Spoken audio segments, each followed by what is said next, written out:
अस्सलाम वालेकुम वरहमतुल्लाहि वबरकातुहू। मैं हूं आपका दोस्त आसिम मकसूद और आप देख रहे हैं मेरा यूट्यूब चैनल एम स्पीक।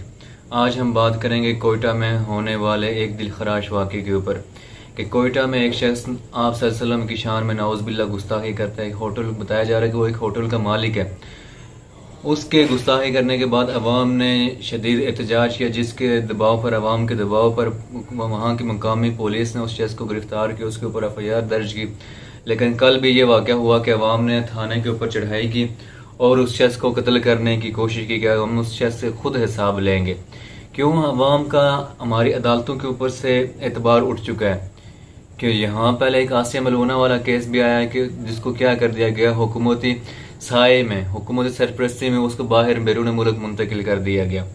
ऐसे वाक़े जब अदालतें, और आज क्या हुआ कि आज एक वहाँ की उसी थाने की एक पुलिस अफसर ने, एक पुलिस कांस्टेबल ने खुद उठकर उस शख्स को क्या कर दिया, वासिल जहन्नम कर दिया।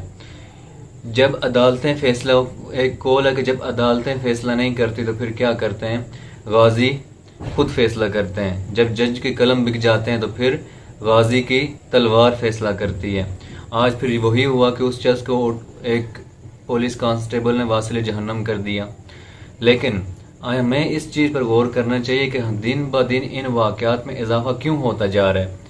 क्या इसके पीछे अनासिर हैं, क्या कौन से अनासिर कार फरमाएं जो लोगों को, यानी कि यहाँ उनको कोई लालच दे रहे हैं कि वो गुस्ताखी करें, उसके बाद वो बैरून मुल्क फरार हो जाएं, उनको वहाँ सारी फैसिलिटीज़ मिलेंगी।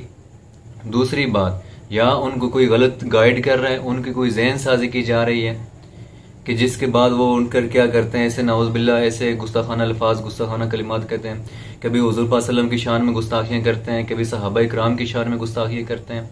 इन वाक़यात में इजाफा क्यों हो रहा है, इसके बारे में सोचना चाहिए, गौर व फिक्र करना चाहिए कि कौन से अनासिर इनके पीछे कार फरमा है। दूसरी बात, आया उस पुलिस कांस्टेबल का अमल सही है या गलत, ये देखें, ये एक जज्बात की खेल है, जज्बात का बात है। शरन तो यह है कि कोई शख्स अगर मुर्तद हो जाता है, अगर कोई शख्स मुर्तद हो जाता है तो क्या किया जाए, उस शख्स को कैद किया जाए, 3 दिन तक उसको समझाया जाए कि आपने क्या किया है, गलत अमल किया है, आप दोबारा वापस इस्लाम में आ जाए, तौबा कर लें और वापस इस्लाम में दाखिल हो जाए, दायरे इस्लाम में दाखिल हो जाए। 3 दिन के बाद भी अगर वो शख्स दायरे इस्लाम में दाखिल नहीं होता, फिर क्या किया जाएगा, हुकूमत उसको कत्ल करेगी। लेकिन यहाँ यह है कि हमें, हमारी कौम को अदालती निज़ाम पर एतमाद नहीं है, अदालतों पर से एतमाद उठ चुका है, क्योंकि माजी में कुछ ऐसे वाक़यात हुए हैं कि जिनकी वजह से क्या हुआ है, अवाम का अदालतों के ऊपर एतमाद नहीं रहा।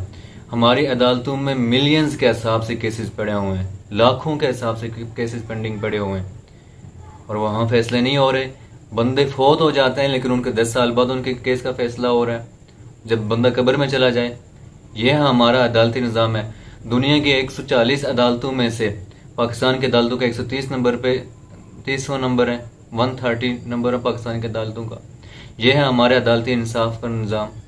तो जब तक हम अपने अदालती निज़ाम को ठीक नहीं करेंगे, यहाँ फैसले कुरान और सुन्नत के मुताबिक नहीं होंगे, कुरान और सुन्नत के मुताबिक कानून साजी नहीं होगी, तो फिर यही कुछ होगा कि क्या उठेगा, कोई भी उठेगा और क्या करेगा, किसी भी शख्स का सर कलम कर देगा। तो हमें इस चीज़ की हौसला अफजाई नहीं करनी चाहिए कि क्या करें, कानून को हाथ में लें। कानूनी कार्रवाई होनी चाहिए, पूरा कानूनी प्रोसेस है उसके बारे में तहकीकात करनी चाहिए, क्या यह शख्स ने गुस्ताखी की है नहीं की है। लेकिन अदालत को भी क्या करना चाहिए, उनको भी जल्द अज जल्द फैसलों को निपटाना चाहिए। ख़ास तौर पर ऐसे केसेस जिनमें मजहबी वाक़यात होते हैं, जिनमें किसी की सहाबा इकराम की शान में या